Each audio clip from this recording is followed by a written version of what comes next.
जय हिंद। आप देख रहे हैं पॉडकास्ट और मैं हूं कर्णधार वीर। आप सबने खबर तो सुनी ली होगी और वो खबर है कि कल 10 बजे से इजराइल और हमास के बीच में सीज फायर लागू हो जाएगा। 4 दिन तक ये सीज फायर चलेगा और इस सीज फायर के दौरान 50 बच्चे और औरतें हमास छोड़ेगा और उसके बदले में इजराइल 150 बच्चे और औरतें छोड़ेगा। अब ये 4 दिन सीज फायर चलेगा। अब सवाल ये पैदा होता है कि इसमें फायदा हमास को होगा, फायदा इजराइल को होगा, फायदा दोनों को होगा या किसी एक को नुकसान होगा। तो इस बात के ऊपर थोड़ी सी अपना थोड़ा मेरा क्या सोचना है, मानना है, वो मैं आपसे सोच रहा हूं कि शेयर कर दूं। अब सीज फायर की सिचुएशन कैसे पहुंची? कतर का इसमें बहुत अहम किरदार रहा। पहले दिन से कतर ने इसमें अहम रोल अदा किया है। कतर जैसा कि हम सब जानते हैं, मिडिल ईस्ट के अंदर वो मुल्क है, चाहे वो तालिबान का समर्थन और मध्यस्थता कराने की बात हो, वहाँ पे भी वो खड़ा रहा। आईसिस के मामले में भी वो इम्पोर्टेंट रोल अदा कर रहा है। ईरान का बहुत अच्छा दोस्त है। तो बेसिकली ये एक जिसको बोलते हैं कि एक डीलरशिप रोल में है यहाँ पर। और हमास के जो मुखिया हैं वो भी कतर में रहते हैं। बहुत सारे लीडर हमास के कतर में रहते हैं और अब ये बातचीत करा रहे हैं। तो ये तो कतर का इसमें रोल रहा, लेकिन ये स्थिति पहुंची कैसे? हमास क्यों माना कि हमको बात करनी चाहिए और सीज फायर एग्री करना चाहिए? देखिए, शुरुआत में जब हमास ने ये बंधक बनाए तो उसका मकसद तो सिंपल यही था कि इन बंधकों के एवज में जो 1000-1500 फिलिस्तीनी इजरायली जेल में बंद है उसको रिहा कराना है। तो ये उसका एक एम था।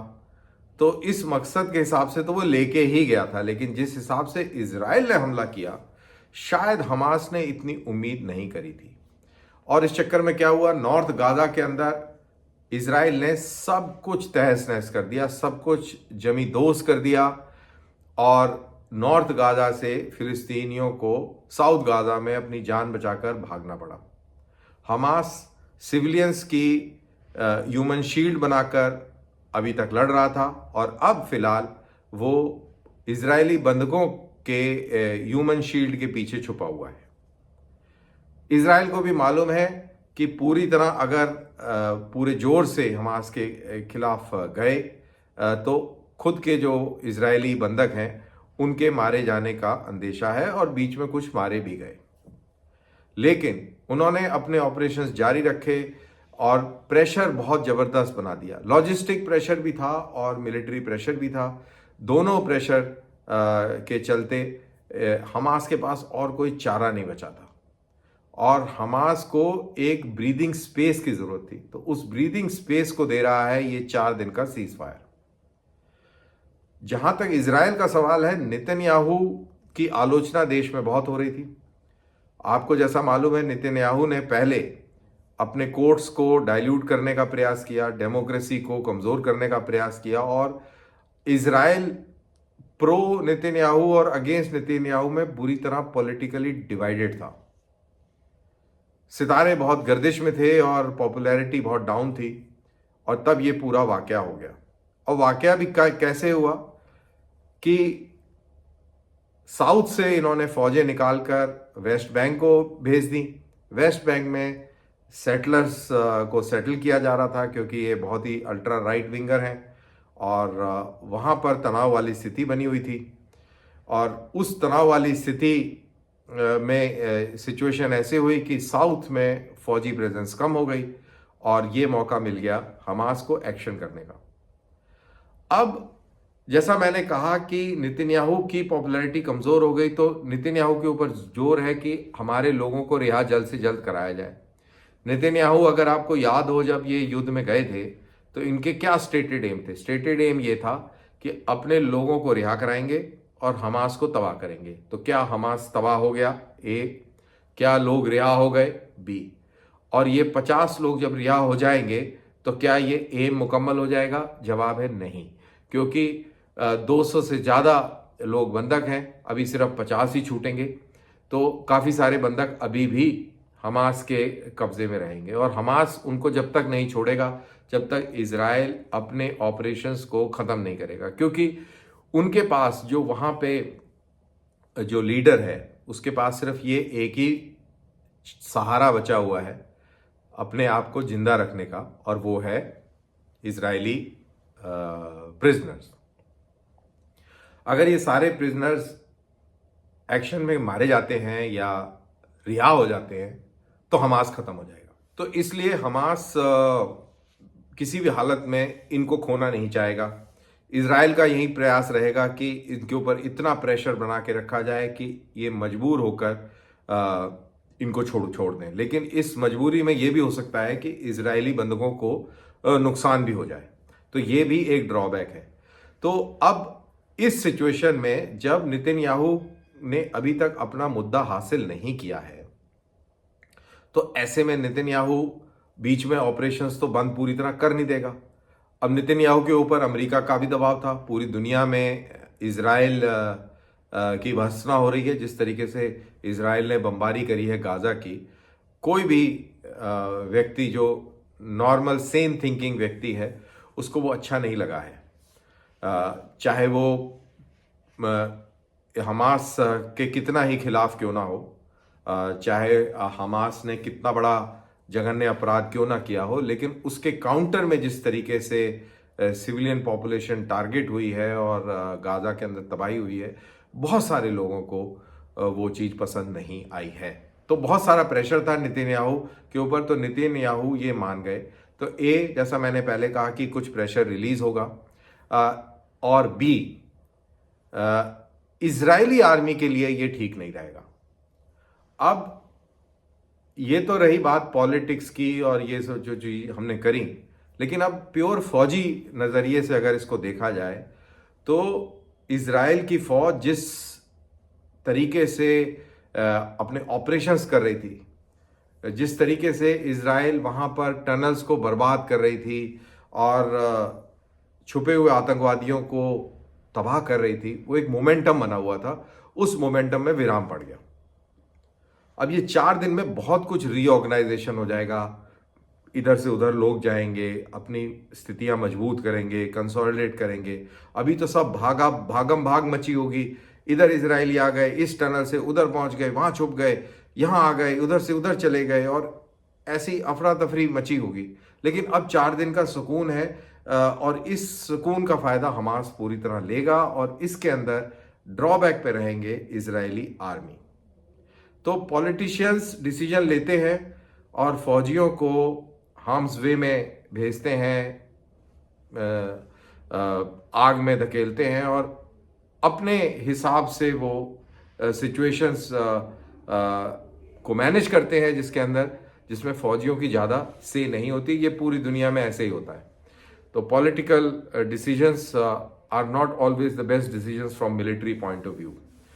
तो ऐसा मेरा मानना है कि ये अब इजरायली आर्मी के लिए ठीक नहीं रहेगा। वहीं मैं एक BBC की रिपोर्ट सुन रहा था जिसके अंदर ये तफसील से बताया जा रहा था कि हमास की तरफ से क्या शर्त है। हमास ये कहता है कि इस 4 दिन के दौरान इजराइल ड्रोन नहीं उड़ाएगा, सर्वेलेंस बलून्स का इस्तेमाल नहीं करेगा, और उसका कारण यह है कि वो नहीं चाहता कि इजराइल को यह पता लगे कि बंधक कहां छुपे हुए थे और कहां से निकाले जा रहे हैं। अब यहां पर कैच है, आप ड्रोन ना उड़ाएं।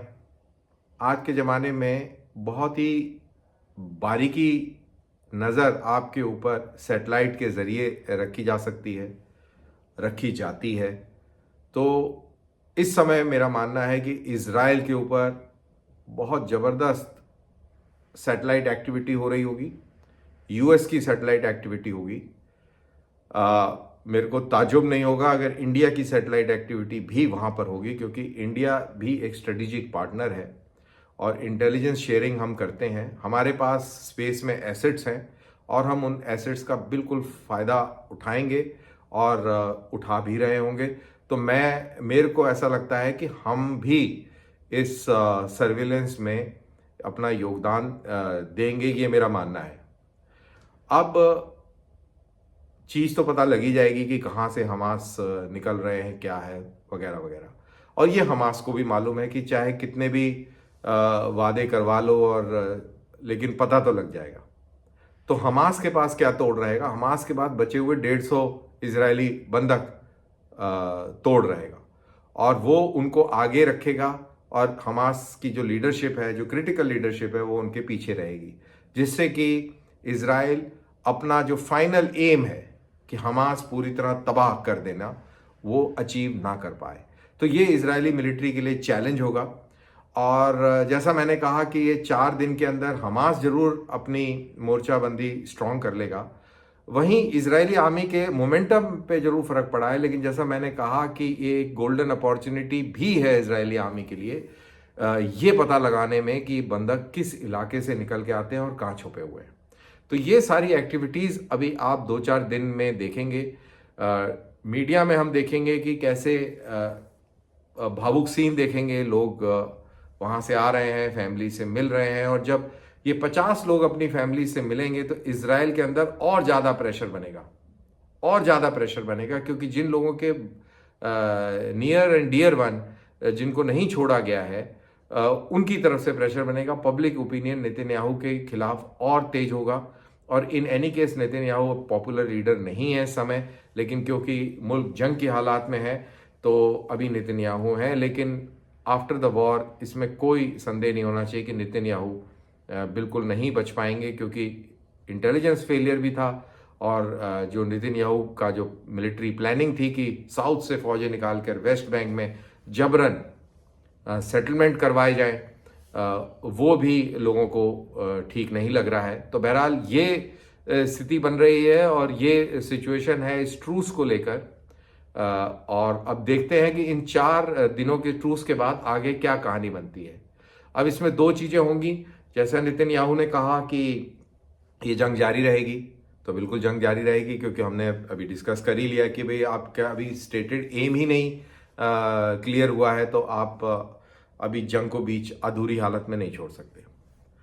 दूसरा ये भी हो सकता है कि अगर सब कुछ सही तरीके से हुआ और दोनों तरफ कुछ थोड़ा सा भरोसा बंधा एक दूसरे के प्रति, और इसमें अमेरिका ने जैसा ज़बरदस्त योगदान दे रहा है कतर की मदद से, और ये सब कार्रवाई चल रही है, और वहीं ईरान भी ढंग से खेल रहा है। ईरान भी हाथ हल्के रखे हुए है। छुटमुट पटाखे हिजबुल्लाह और हूती की तरफ से चल रहे हैं, बट पूरी तरह पूरा जोर नहीं लगाया हुआ है। तो अगर 4 दिन तक शांति बनी रहती है और कुछ आइस मेल्ट होती दिखती है, तो हम ये कह सकते हैं कि इसके बाद और लंबे सीज फायर की हम उम्मीद कर सकते हैं, और हो सकता है कि इस पूरे कॉन्फ्लिक्ट को जल्द से जल्द एंड भी देखने को मिले, इसका एंड भी देखने को मिले। तो सिर्फ ह्यूमैनिटेरियन पॉइंट ऑफ व्यू से हम ये उम्मीद करते हैं कि ऐसा ही हो। दोनों तरफ जाने जा रही हैं, ये ना जाएं, लेकिन एट द सेम टाइम हम ये भी उम्मीद करते हैं कि आतंकवादी जो हैं वो पूरी तरह उनका सफाया हो, जिससे कि आगे से कोई इस तरीके की परिस्थिति इजराइल में,